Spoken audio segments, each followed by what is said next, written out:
Blind Shovel, an arts and music podcast. Today I have the pleasure of speaking with my friend Nick Illuzada, designer and illustrator. Hope you enjoy.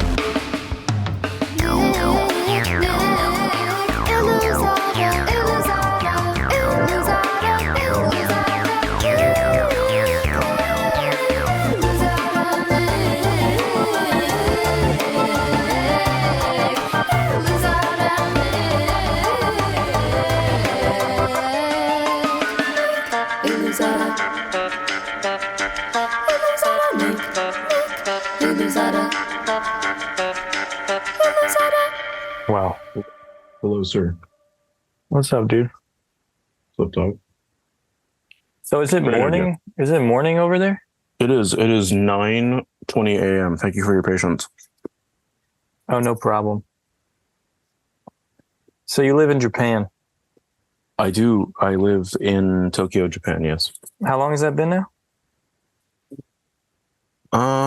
Let's see. A little over a year and 3/4, year and a half-ish. Is it playing out the way you anticipated? I'm not sure what I anticipated, but I mean, I guess you go into everything with a certain set of assumptions or goals, and I think that a primary goal is getting achieved, which is just a language proficiency. Yeah. So, are you exotic out there? Do you feel exotic? do I feel exotic? Yeah. I feel like it's like yes and no, because there's I'm definitely I don't look Japanese. Yeah. Right? That's true. There's a lot of people in this country that look Japanese. Well, a ton of them. And that is not me. But also, Tokyo is a big city full of people that look weird. I just remember being on the train and being like, wow, it's just me on this train in respect to how I'm looking. And that I probably never felt that before. It's really interesting. For sure. I feel that way a decent amount. In life, you're saying? Yeah, sure. In life. No. But especially here. I don't feel super positively or negatively about it now. I think there have been times when I've been this is weird. Just because, if you're coming from New York or New Jersey or LA or whatever, it's every type of human is crammed into such a small space that you're oh, everybody's simply here. Yeah, it's an odd move that I'm sure we could talk about for a while, but have you managed to develop any type of design work or art? You have a career there, or are you mostly just studying? I've continued to do some freelance work. Maybe I'm incriminating myself right now, actually. But for American companies? For American companies, yeah. And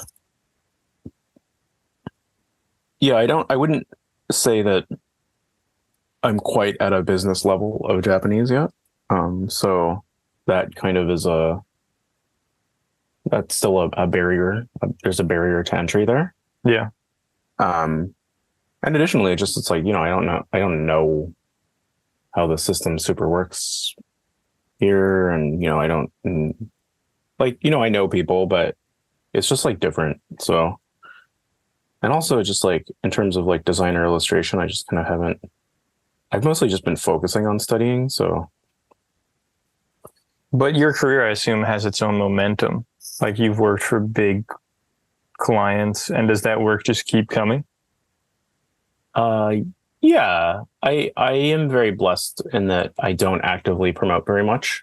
And I think that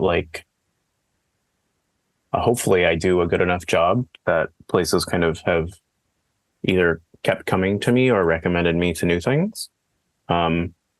And so I've, it's been interesting because I've done a fair amount of contract work that I was doing in the States, but here. And then I've also picked up some new clients that, from either the States or from Europe that I hadn't worked with before.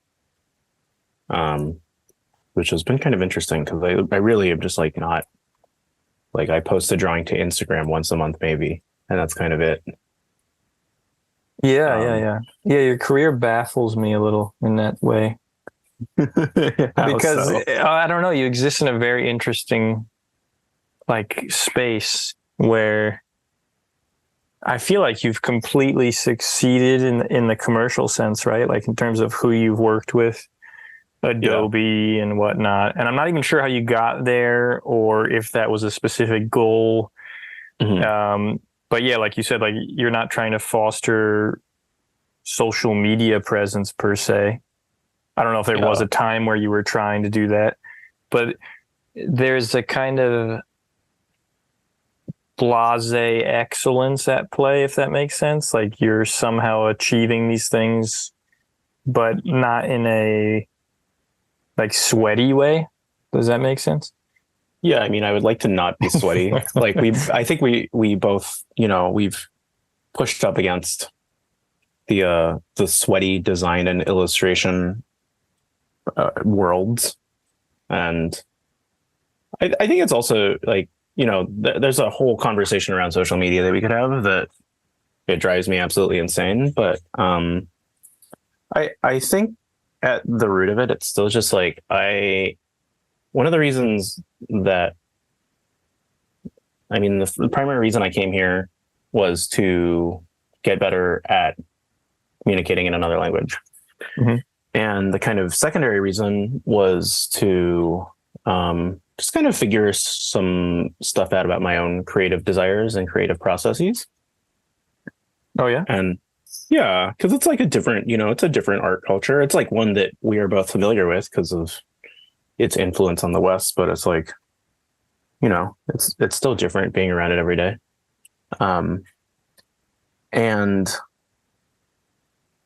I think that's kind of like at the core of it. It's like, I still want to like make cool things. Like that's like the primary driving factor for like.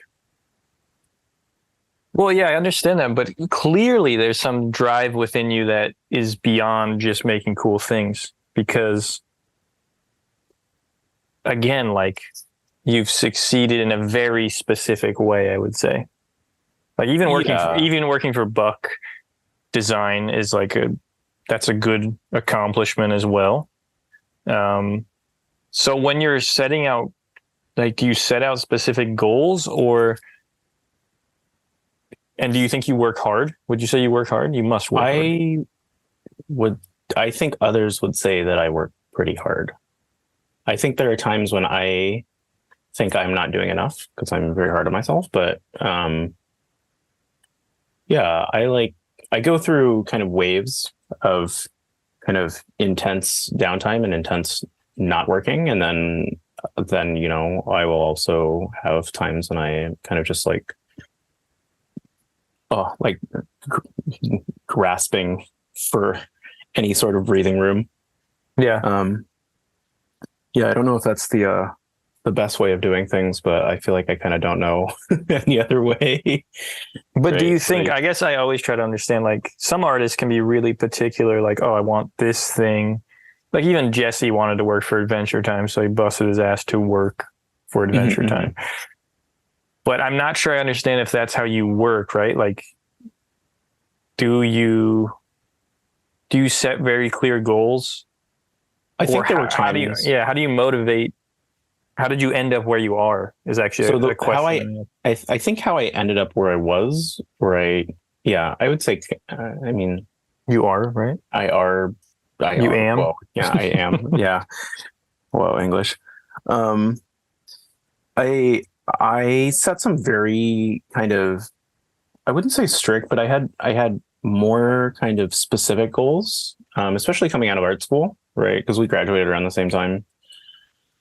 Yeah, I don't remember. You're probably my class, right?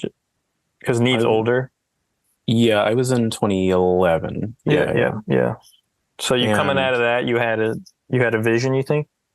Yeah, I had at least more of a specific vision, which was tied very closely to, like, design and illustration success, and or notoriety. And that included a lot of like promotional work. It included a lot of, trying to get high profile clients, and just, like kind of your basic starting career things, like do a lot of work. And I was also like, I moved to New York for that. And, I obviously did my fair share of networking. I think that was this was editorial work initially? Primarily editorial and advertising work. And I think because of the nature of that industry and because of where social media was at the time, it was like, that was kind of enough to like get the ball rolling. Yeah.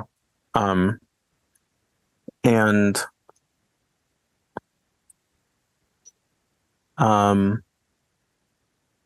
yeah, I think that was kind of just like even if the goal wasn't as specific as work for Adventure Time, like if the goal was like be a good illustrator, then there are very concrete ways to do that. And that was something I really prioritized for a long time. Not that I don't now, but I do feel like in terms of image making, my focus is a little different. Is that because you succeeded and you didn't like what you saw or something? Or I think it's more just boredom than anything else. Yeah, that's kind of what I mean. Like you got to the place and then it was kind of boring or not stimulating enough. I think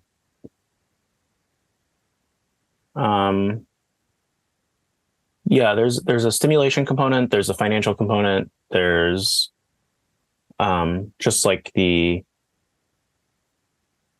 think the idea that I also, I feel like I always have way too many interests to keep track of.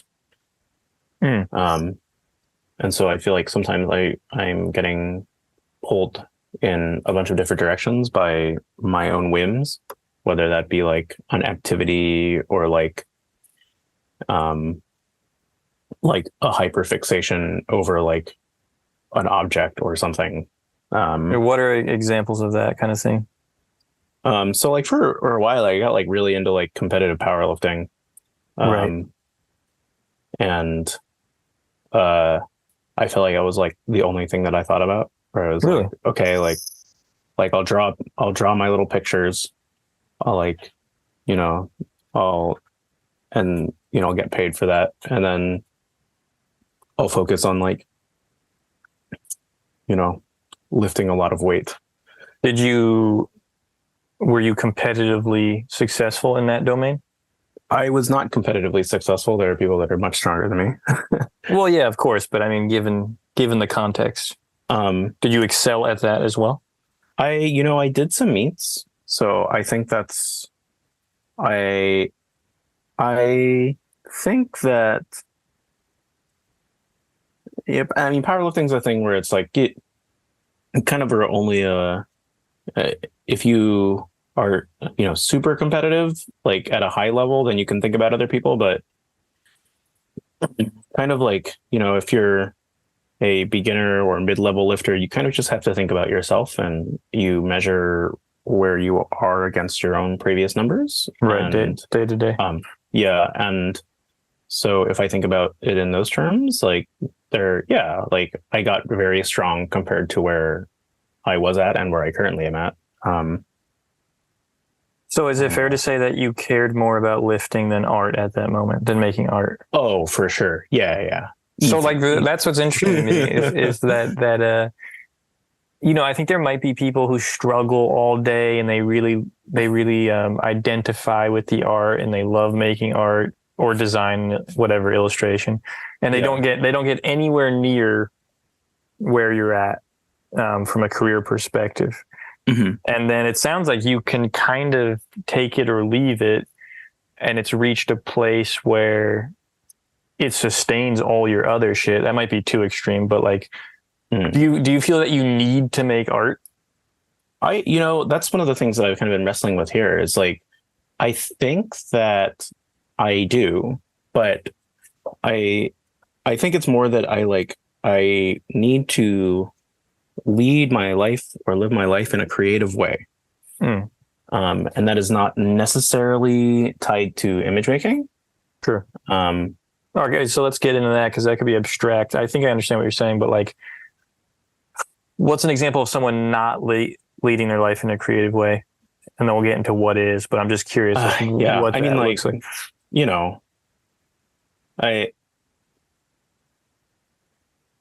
Obviously, like you can kind of find the art in everything. And if you want to do a task in a way that you think is somehow creative, that is not considered creative, you can do it. But I don't know, like, I think sometimes, like, I guess, let's just take my parents for an example. Like, I wouldn't, okay. Like, I consider them like they do creative things. Like my dad, like for a while, he was like carving duck decoys. Right. He tries to like watercolor paint and like, and my mom had an oil painting phase for a little while. But I don't know if they would,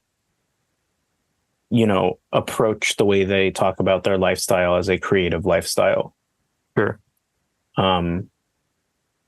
And what are their jobs? Like, what were their jobs? So my dad was a large case lawyer for the IRS. Yeah, that doesn't sound terribly creative. Yeah, and so he dealt mostly. He was like primarily like a spreadsheet guy. Like he like did a lot of like number crunching. And then my mom worked in human resources. Wow. Okay. So yeah, I wouldn't. Is that corporate? Are those both corporate? I don't know. Well, I mean, when my IRS, I don't know if I would consider that corporate government. but yeah, it's government, public service, and then my mom's job was corporate. Right. So you don't want to do that, but let's say you, like you're in Japan. Mm-hmm. What is it to live a creative lifestyle if you're not literally making art, which would be the obvious conclusion, but like, does that mean your days are less structured or unpredictable in some sense? I mean, I like having unstructured and unpredictable days, but I feel like I'm also like kind of a crazy person sometimes. So you're hectic sometimes. I'm pretty hectic. I'm more so asking from the like I if I say from my own perspective, when I was young, I thought drawing was I thought I was a drawer when I was little. Yeah. And then as I got older and went to school, etc., I realized drawing for me is like it's probably a means to an end. Like it's a way I can think visually onto paper. And then I started building things and running things like businesses, etc. And I realized like, oh, there's a kind of lively generative energy I'm looking for. And I guess if my arms got chopped off, unfortunately, and I couldn't draw, that would suck to not have arms, obviously, but I think I would find a way to express that energy outside of drawing. Whereas I've met people who are like, they're much better at drawing than me. And that is their like essence. They draw. Yeah. And I think my skill and issue is that I kind of toe that line, right? Where I think my bread and butter and my kind of main skill is still drawing. But my internal desires always lead to larger and or more complicated kinds of endeavors, whether or not it's like building something or, planning or what have Yeah. you. Because I think we've talked about this a bit. Like, I feel like we kind of think similarly about creative processes. In that, I too use drawing as a mechanism to get to another place, whether or not it's like, me like trying to like design out a pattern for a bag or a wallet or like, something else. Or Yeah, the difference would be the result, like you're out here drawing stamps for the Olympics and doing all this professional stuff, real stuff. You're doing League of Legends, and like that's what's interesting to me is where you found yourself. Obviously, like you initially had that drive, that specific thing you want to end up at, and I think it's cool in some ways that you can continue to mine that as you kind of venture out into different places. Yeah, I think at the end of the day, it's still like, like my drawing for money, it takes on a lot of different forms, but I think it kind of all, I've thought it kind of like was all over the place at one point, and sometimes it is, but I think there's kind of a core kind of vibe to it. And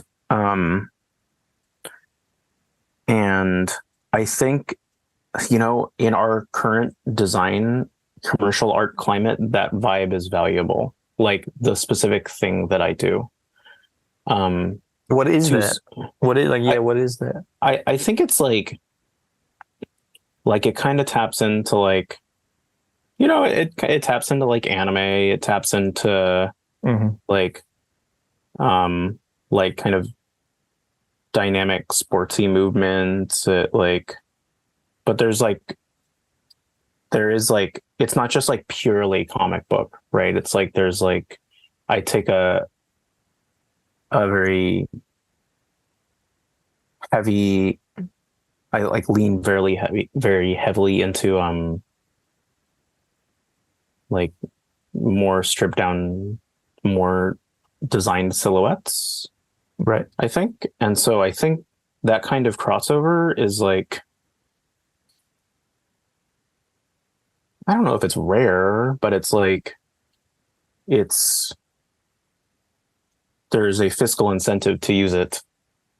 Especially if you're an esports company or if you are trying to appeal to a certain audience, i.e. like fucking young boys. Yeah, I mean, I think it's rare in that domain, in that context. Like your sports work looks fresh because I feel that oftentimes like they're not even trying in those, like, to do something different outside of like realism, Yeah. And I can definitely feel the DBZ energy in there too. Yeah. I think it also kind of comes from like a level of bodily awareness, this is like a weird thing that I've like thought about a little bit, but there are a lot of people that draw that don't know what it's like to move around. Right. Yeah. So like play sports or whatever. And like what that feels like what it feels like to do that. And I think that's one of the reasons why any type of my work that in kind of uses a lot of dynamic movement has like a little bit more cohesion to it than a lot of other sports work I see. Yeah. Because I'm like, oh, like it's not stiff because it can't be stiff, right? Like it's the reason like some other work that I see is like that is because like, either the art direction is bad or like the person drawing it doesn't understand what it's like to move in a position like that. Yeah. I don't know. Does that make sense? Like that's like a weird idea. It's not that weird. I mean, it's just a type of information you have while drawing, Yeah. It's far weirder to think you can execute drawing something from the outside as opposed to from the inside. Yeah, this is why I suck at drawing animals. It's like, I never draw animals. You can't really, I didn't have a pet. Like, oh, that's true. Yeah, just looking at a cat all day definitely helps. Yeah. Yeah. No, I mean, I can't figure out. It's a weird thing I've never talked to you about. Like, I remember early on, I couldn't tell if, and you can tell me, if people were aping your style in commercial illustration, or if I just didn't know who had influenced you when you were younger. But there was like this look that I feel like was happening in illustration like 10 years ago. Yeah. But do you know what look I'm talking about and the origin of that look? And I know what you're talking about. Were you ahead of it? Were you looking at someone? I would say, well, I mean, or both, probably. I think it's obviously both, right? It's like there's a whole crop of people that were kind of coming up around the same time that had, kind of not similar. I don't know, like it all kind of had an approach to drawing that was like kind of anime-y inspired, but and then I feel like, that kind of extended. I do think like the kind of like Facebook Allegria, corporate Memphis thing. I'm like, I feel like, unfortunately I have some responsibility. There's some blame to be put on me for that. But what is that? What are we talking about? What are we talking about? That like kind of like Facebook, like tech look. I think it's like but that's that's like the end product of what I think what you're talking about. So like I feel like that was like the most like watered down and like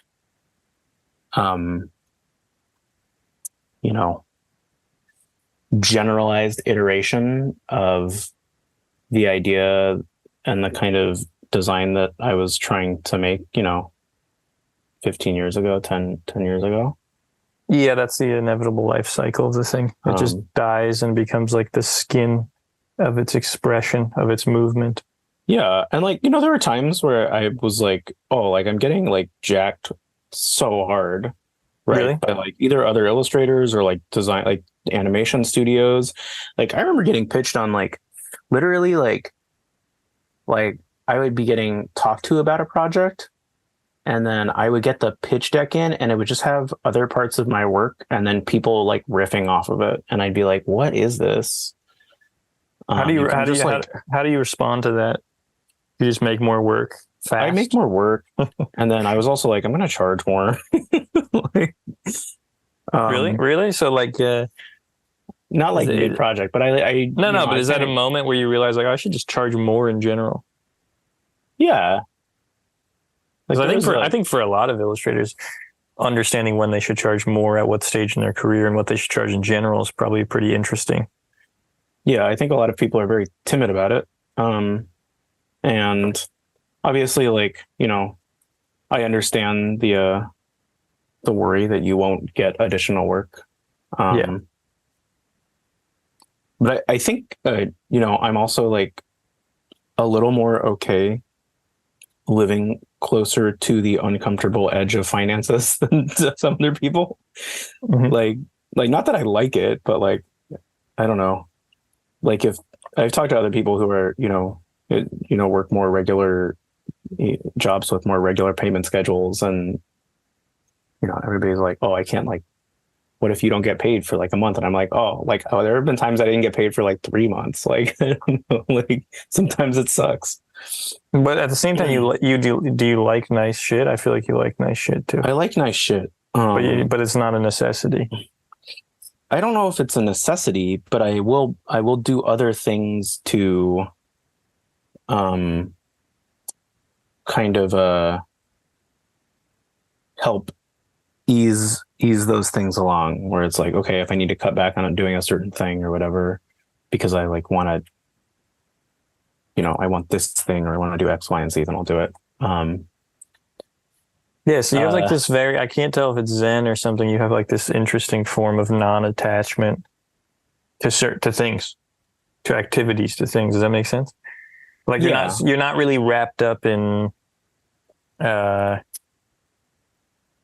don't know how to word it. It's not an insult. It's like you're not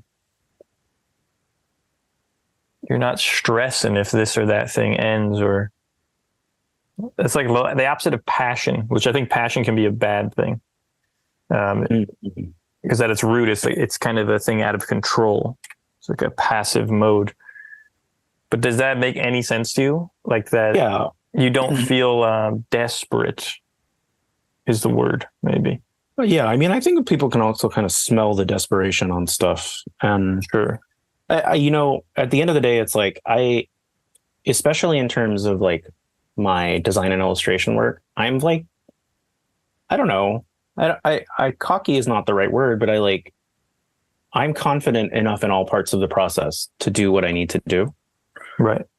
I'm not going to like get fazed by anything. Obviously, if there's like too much work to be done, I will say that there's too much work to be done. But I think maybe that's an experiential thing.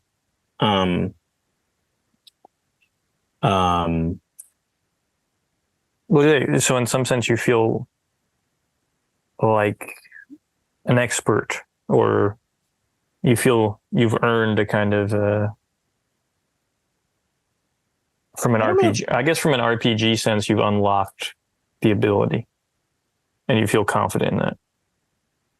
Yeah, it's not even like unlocking an ability. It's just like when you get to like, you know, when you're at very early game and all the monsters are level 7 or level 6, and you know, eventually you're just like, when you progress to the point in the RPG where you're level 45, there are things that just don't register. Right. And I'm going to guess you don't experience like writer's block. I don't. I mean, you mean in terms of like image making? Well, I'm guessing that because I find that people who are more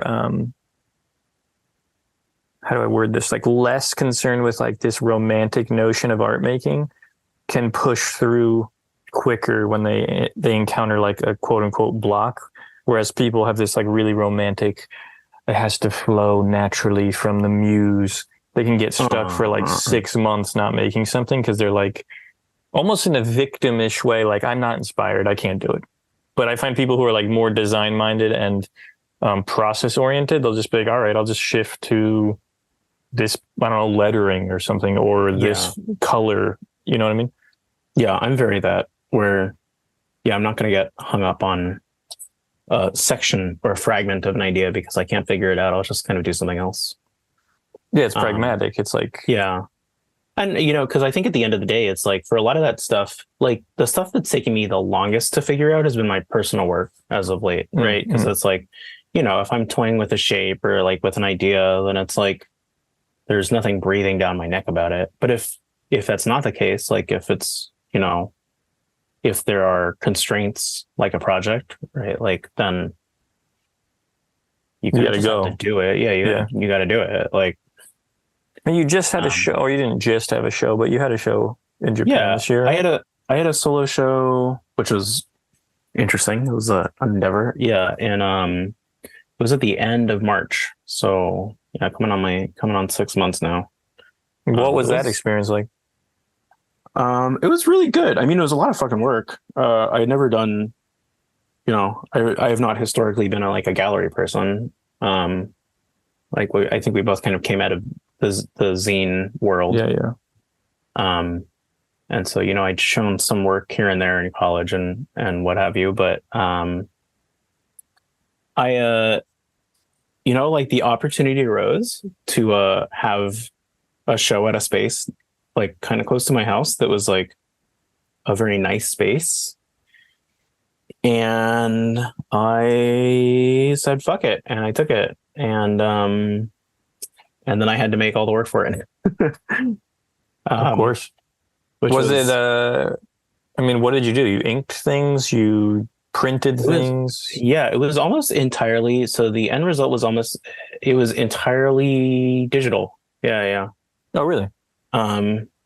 Yeah, it was almost entirely iPad drawings in Procreate, like iPad and then some Photoshop finishing. And then I worked with a printing and fabrication studio here in Tokyo, to kind of bring everything together at the end. So at this point, are you mostly drawing digitally, would you say?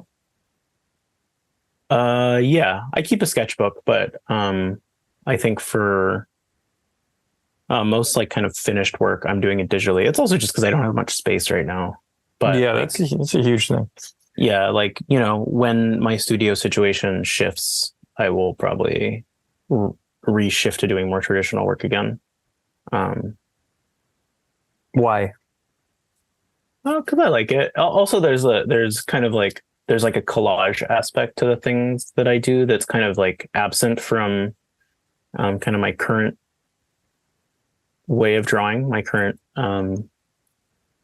like yeah, my current drawing process that I would like to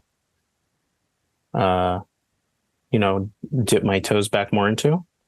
Also, I just like messy shit. Yeah, yeah. It feels fraudulent trying to make messy shit digitally. Feels Yeah. like I've personally moved almost completely away from digital stuff, mostly because, well, it's kind of ridiculous, but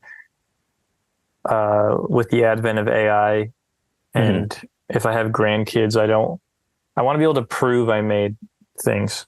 Yeah. Because everyone in like 10 years, I bet kids are going to be like, you didn't make that. So like some kid who's like good at drawing in class or something, if it's done digitally, I feel like you can just be like, you didn't need to make that, dude.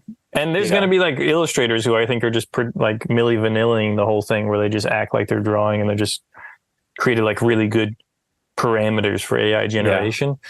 Yeah. And that makes me super sad. Yeah. Real good. Yeah. I hate that idea. So I want to die, you know, and like maybe in a bed, surrounded by like actual just with certainty. I'm like envisioning you like fucking like European parlor style. Like, oh yeah, definitely. You're surrounded like floor to ceiling with your The truth is they're just all like I draw a lot on fucking sticky notes right now. Yeah. Jesse Ballmer got me into that, but he loves a sticky note. I think it's almost like a luxury decision to be like, I'm going to be less efficient now that I have gone through certain phases of illustration or work. And I'm going to go back to things that take a long time and get dirty. Because I think early on, the impulse is how, you know, can I do this New York Times job in 6 hours or whatever? Yeah. And then you just get kind of slowly pulled into, I was trying to resist it for a long time, but you just slowly get pulled into the frame of the art director and the client, essentially, you know, as a designer. For sure. Yeah. Right. And I mean, it's a battle. Yeah, definitely.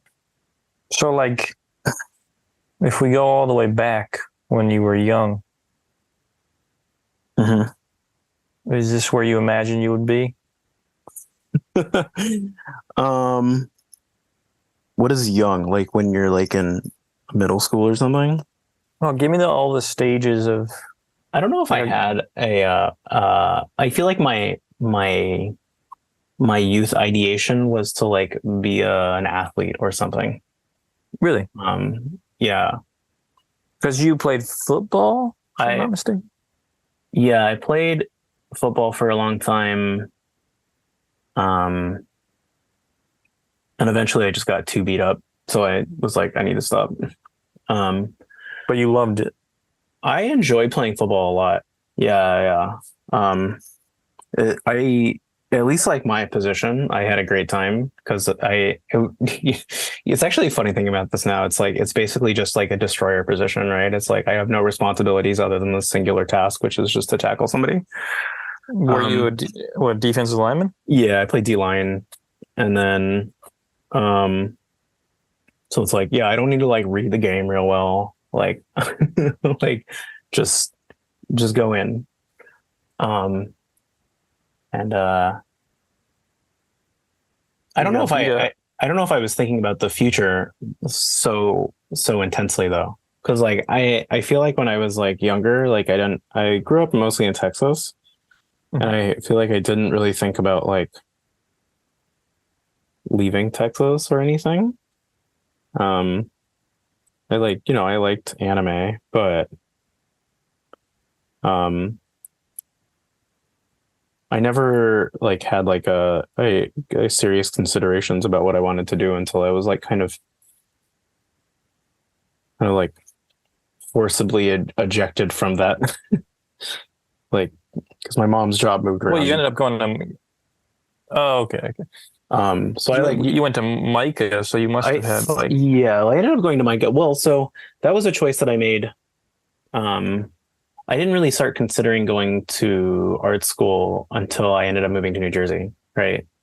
Like, because like I split high school in half. The first half of high school, I was in Dallas, and I had been there for a while, and I was just kind of planning on like applying to like either like my grades were okay, so I was like kind of applied to like UT for like some sort of communications thing, so I didn't really know anything else, or like UNT to like do the same thing, University of North Texas, just kind of stick around Texas. And then I had been like doodling, and then when my mom's job relocated to New Jersey, I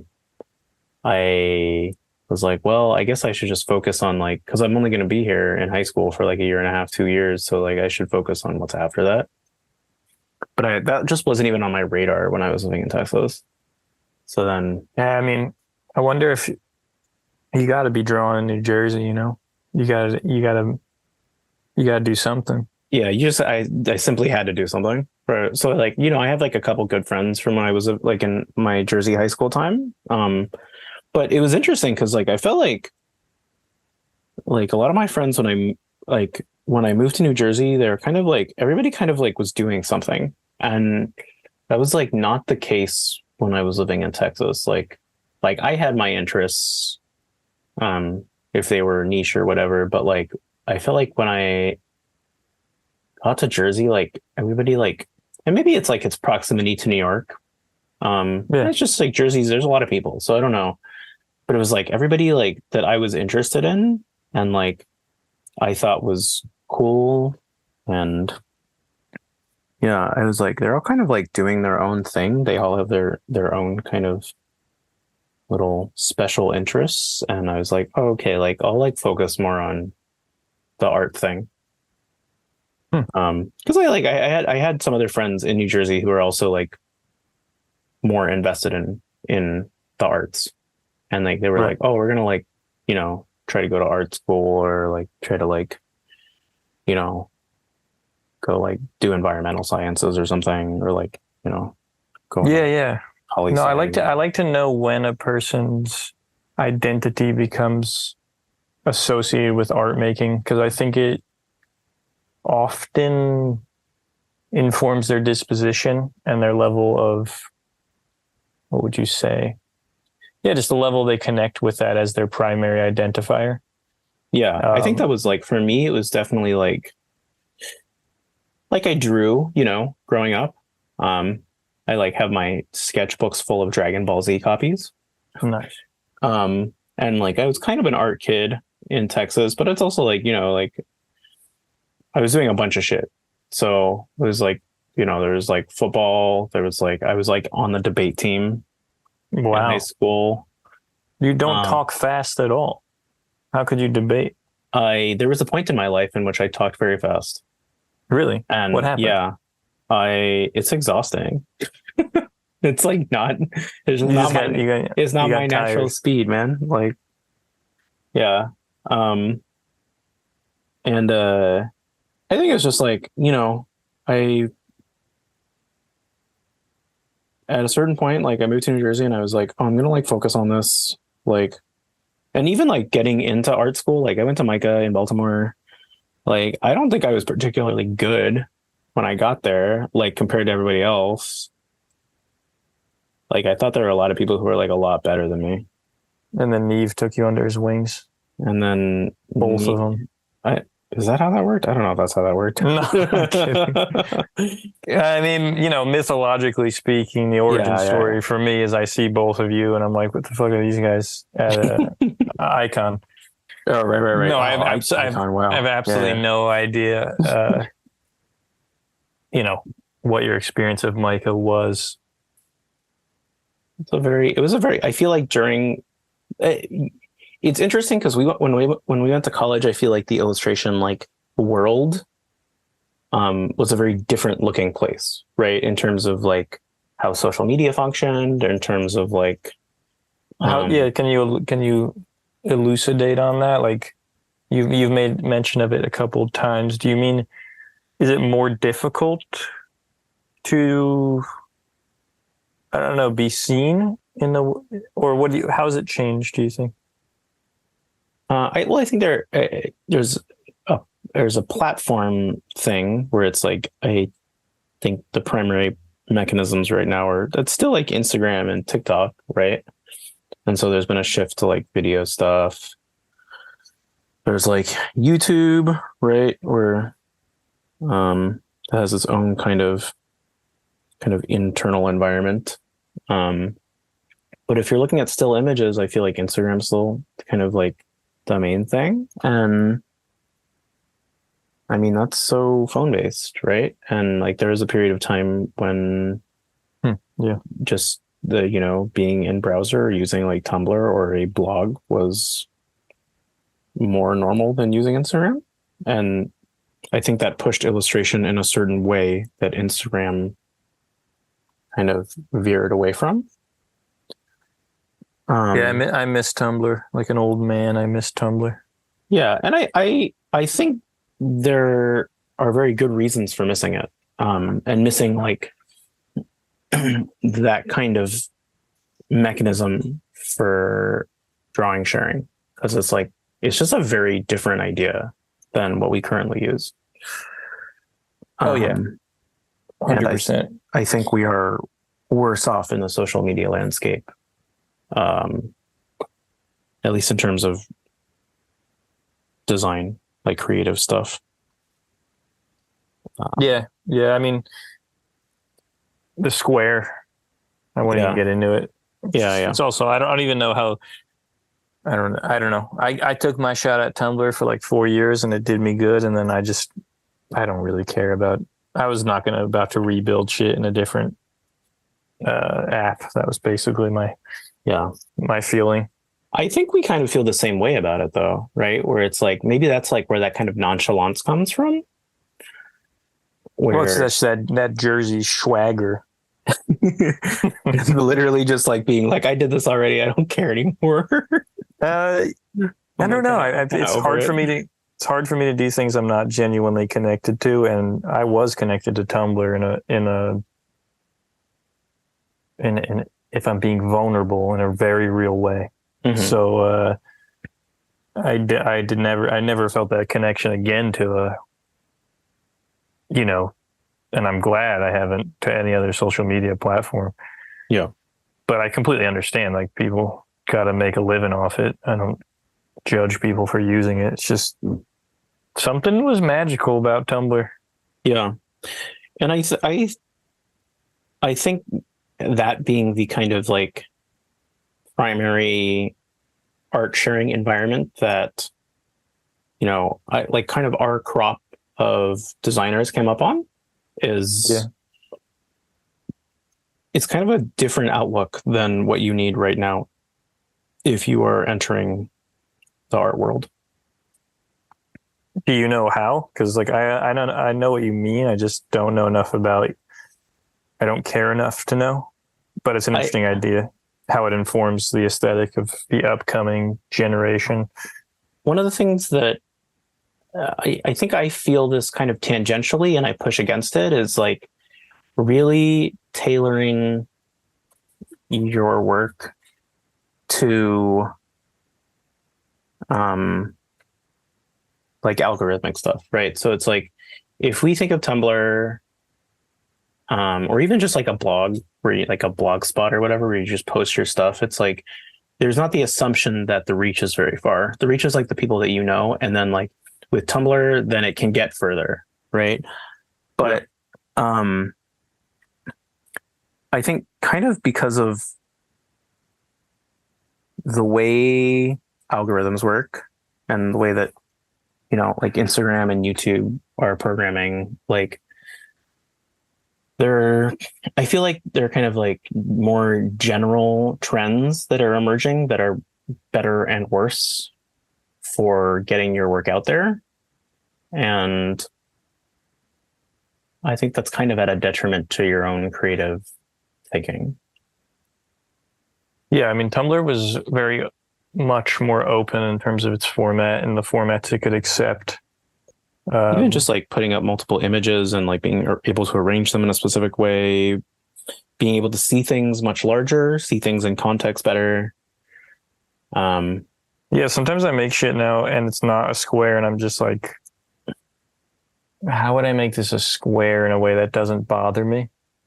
Yeah. And then I just don't bother most of the time and just accept that I made the thing. Yeah. And so like, I feel like my solution to that as of late is like, sometimes I post either, if I don't design to square, which I do a lot, I end up posting crops of things, which is like subpar. Sure. But regardless, like, I don't think like I felt the same kind of internet pressure that somebody who is either entering or coming out of art school now feels. So I think like there, you know, maybe it's also because it's like, I felt like the kind of career world was almost separate from it. Right. Where it was like, that's true. That's true. Like I could still like send out a bunch of fucking postcards and get work. Like, it's not like that was, there's like a separate area online that like I can post like my little drawings to. But it's not like so directly connected to like getting jobs where it's now now it's literally like, it can't be further from the truth. Yeah. We had a good run. Very fortunate. Great run. Yeah.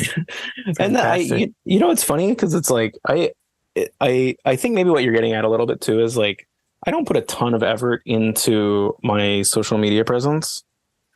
Like maybe I post Instagram stories of like dogs and food and like shit in my life, but I somehow still get some amount of work.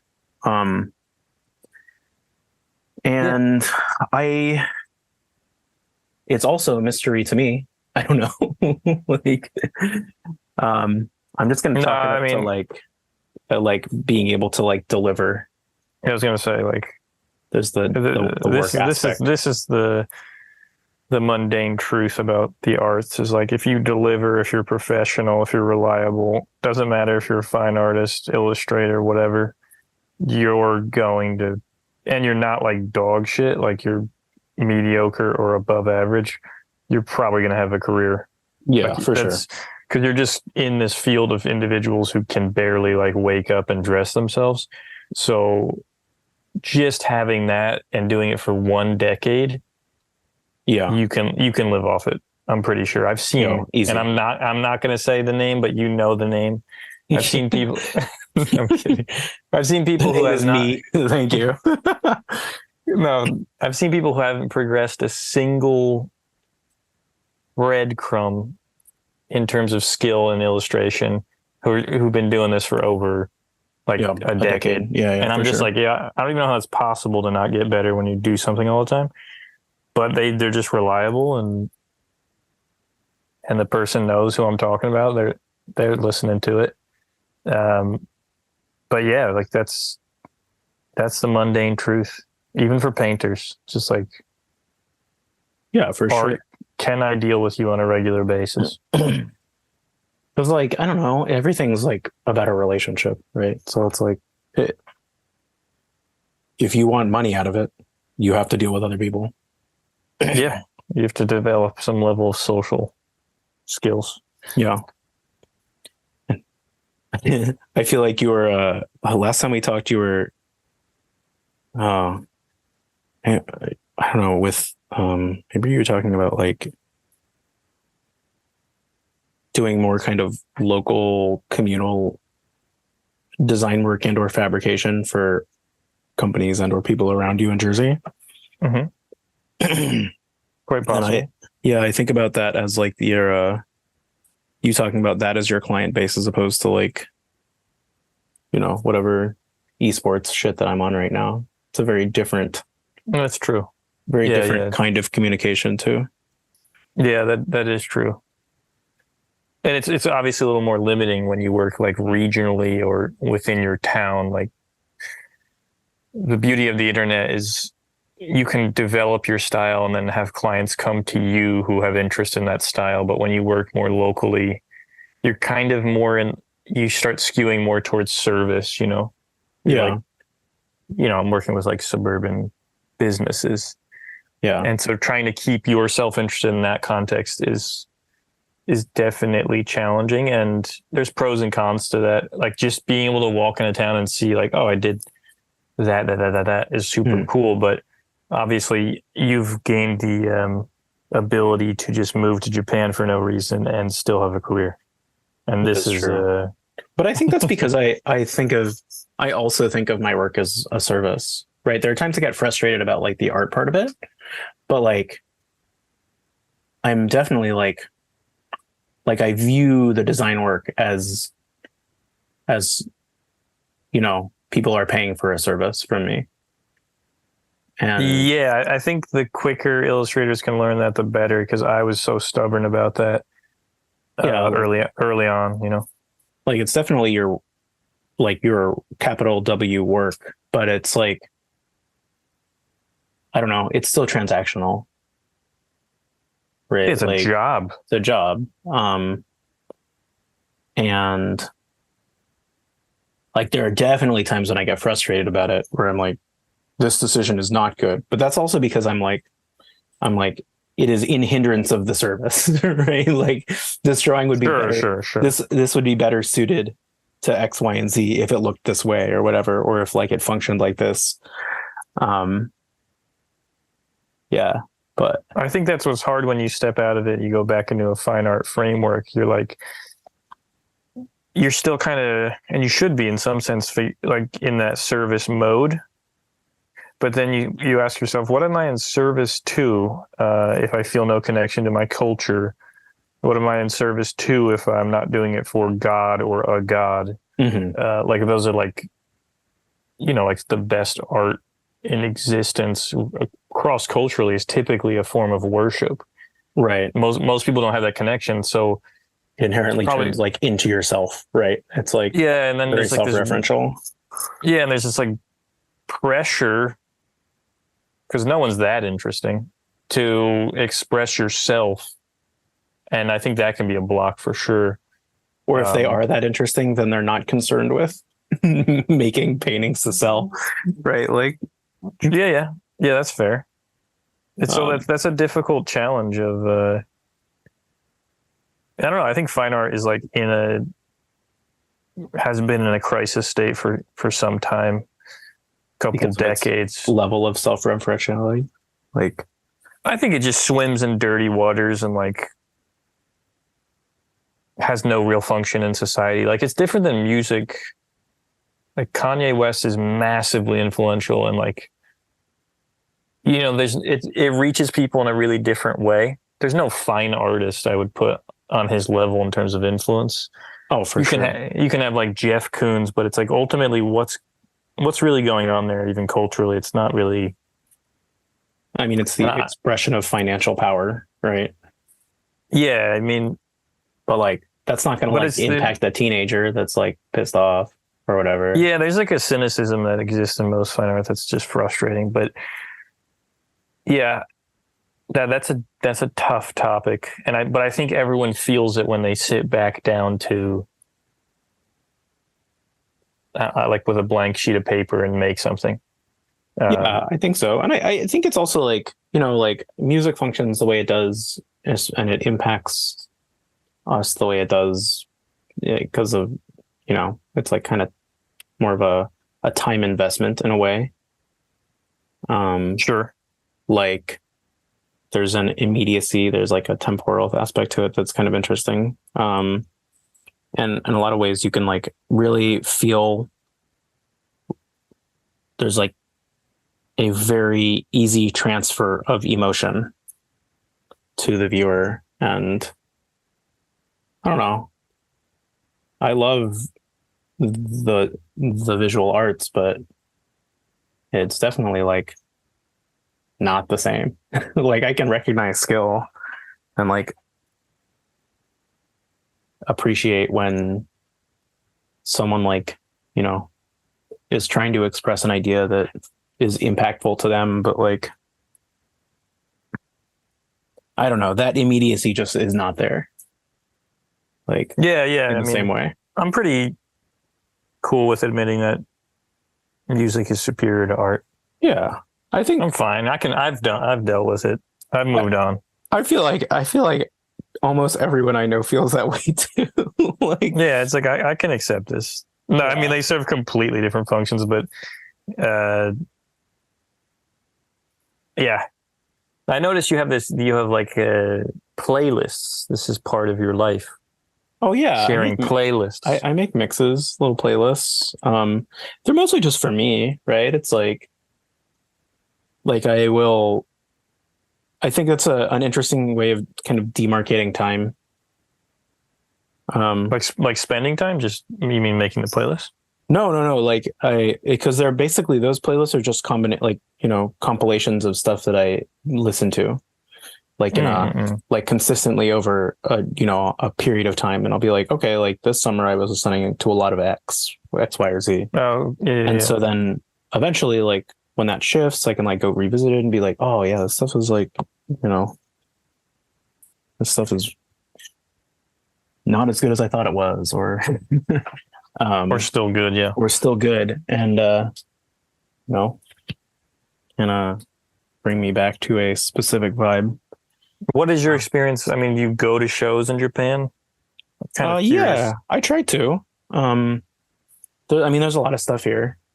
It was interesting because like for the first half of when I was here, the border was not open, right? Like we didn't. Right. I guess we really didn't. We didn't really talk about this, but like so like for a long, I was planning to move to Japan, and in late 2019, I pushed that back a little bit, so I was going to move in early 2020, and then COVID happened. Border was closed. I waited for 2 years. I basically gave up, and then at the very last second, they were like, "Oh, you should come now. Your paperwork is about to expire." And I was like, "Okay, I guess I'll do it." But the first, half year of when I was here, basically only, like local artists, no touring acts, like no bands from other countries. But it was really interesting because it was like, oh, I like kind of got a little more familiar with like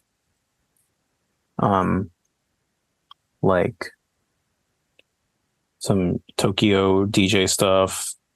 Saw a bunch of bands that I definitely probably would not have seen if I was just going to like, touring punk bands or whatever. Right. I've kind of been like splitting my musical efforts between like going to some punk and hardcore things, but mostly like electronic stuff, because I feel like there are a lot of people here who do interesting DJ work. Yeah, I have very, very little knowledge of that, to be honest. But I'm kind of just interested in what the hell are you doing? On the daily. Yo, on the daily, I go to language school, man.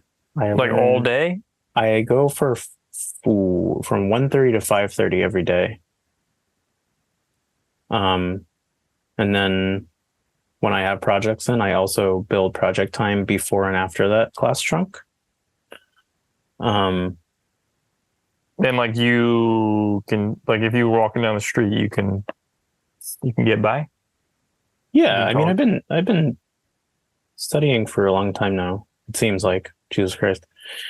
So like the mission, one of the primary missions is learning that.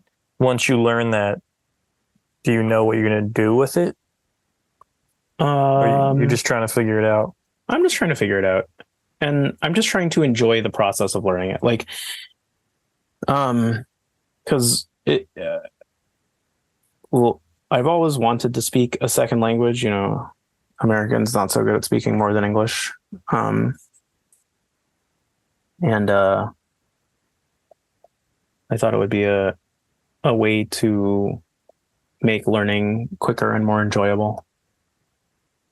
And would you call it enjoyable? There are times when it is, you know, I really like the process of learning a language. Like it's very hard. And the actual like school part of it is not my favorite, but in terms of like my own interest and my own investment in it, I do really enjoy it. Like I like watching stuff and being like, oh, what does this mean? Like I'll look it up. I'll like try to see how something is used. I'll like ask people about it. Like I think that part of it is like really fun, and especially a language like Japanese, where it's like there's a large like reading component, where it's like there's a reading is such like its own thing that it's not like learning Spanish where we kind of come from the same character base. Like I really have to like invest and put effort if I want to be able to like get around more, or like, you know, read a short story, or even like, you know, like watch a movie or something. Sure. It's just like it's a different level altogether. And so like I enjoy that part of it immensely. But I could kind of take or leave the kind of structured school part of it. You think you could learn without that? I think, well, especially in Japanese right now, at this point, I can learn without it for sure. Interesting. Yeah. Cause like I have my own kind of internal structures in place to like continue learning if I want to. And I kind of, you know, it's interesting. I like reached a point where I disagreed with the school curriculum and methodology. So I was like, oh, there are better ways for me to learn if I want to. And I think that's and you were actually correct in that disagreement. I think I am correct. Interesting. At least for myself, right? Like we all kind of have a learning style that is more suited to our own needs, and a schooling approach isn't always the correct one.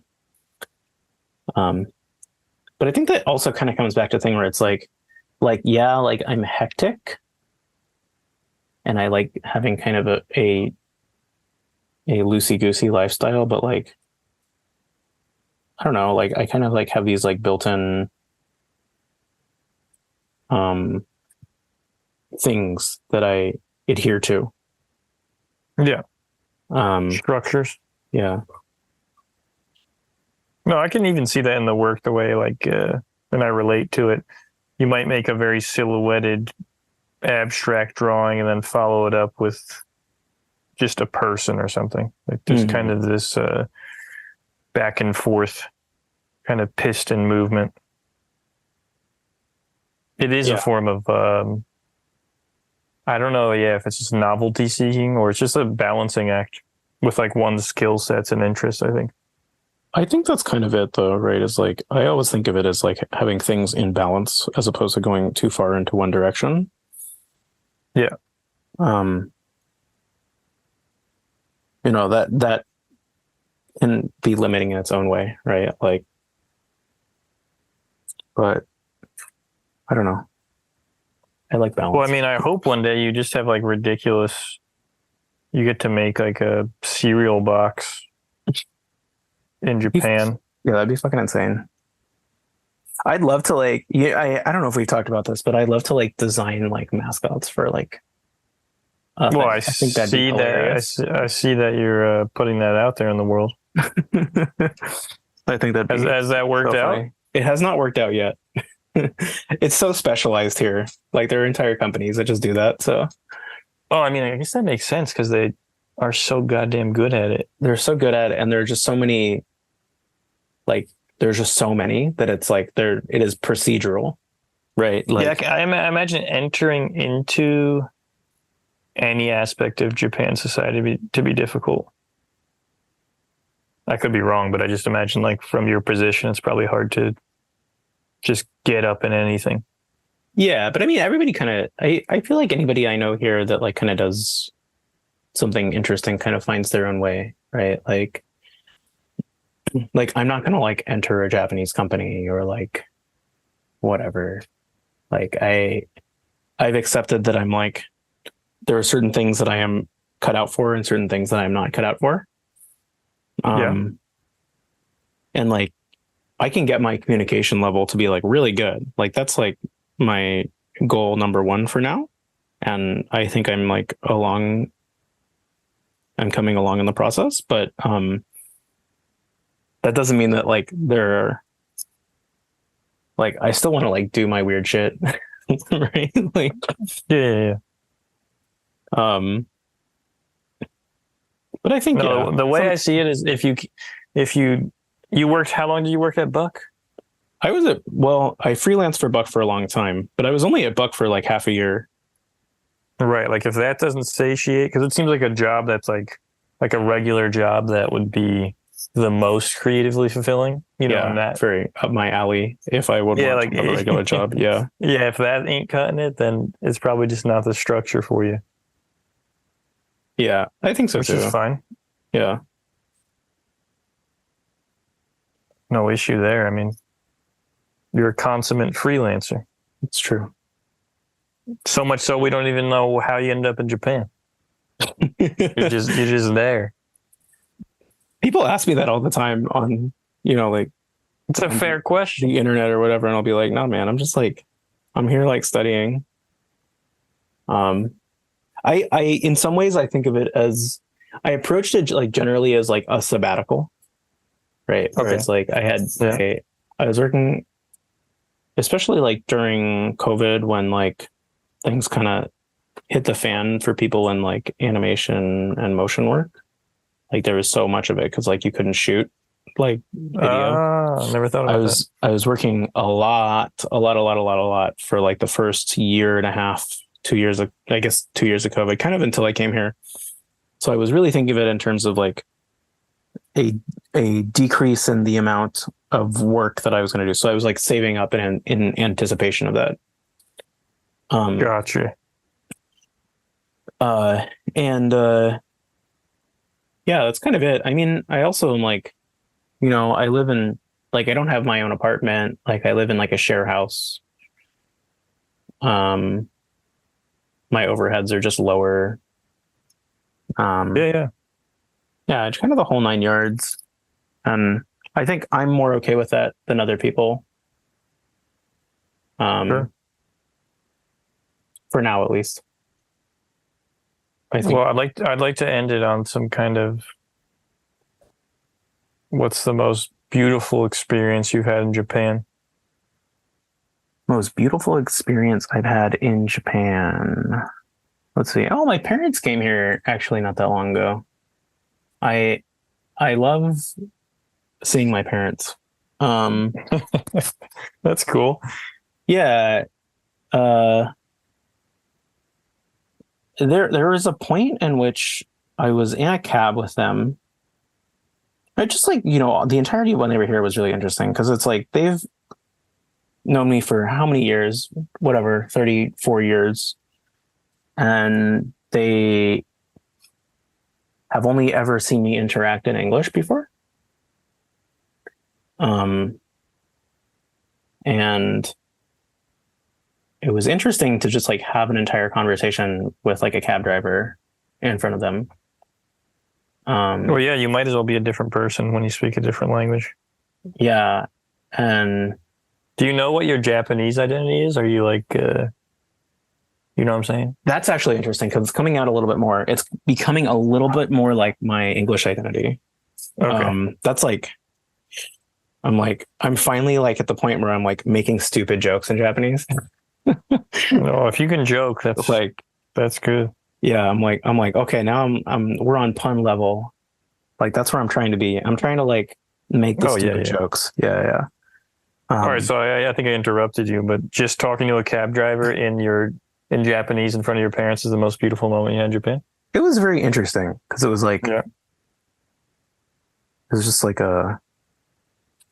it's like a shift in viewpoint. Yeah, I liked having them here and being able to just interact with them in another context. And then Interesting. I also like, I have a, I came here about 20 years ago as like an exchange student for a couple of weeks. And I have a host family Wow. up in an area called Miyagi. And I visited them twice. The first time I visited them, it was basically a little bit of an adventure to try to find them because I only had their name and an address that I didn't think was written correctly. Nice. And I made my way up to Miyagi, which is about 4.5 hours away.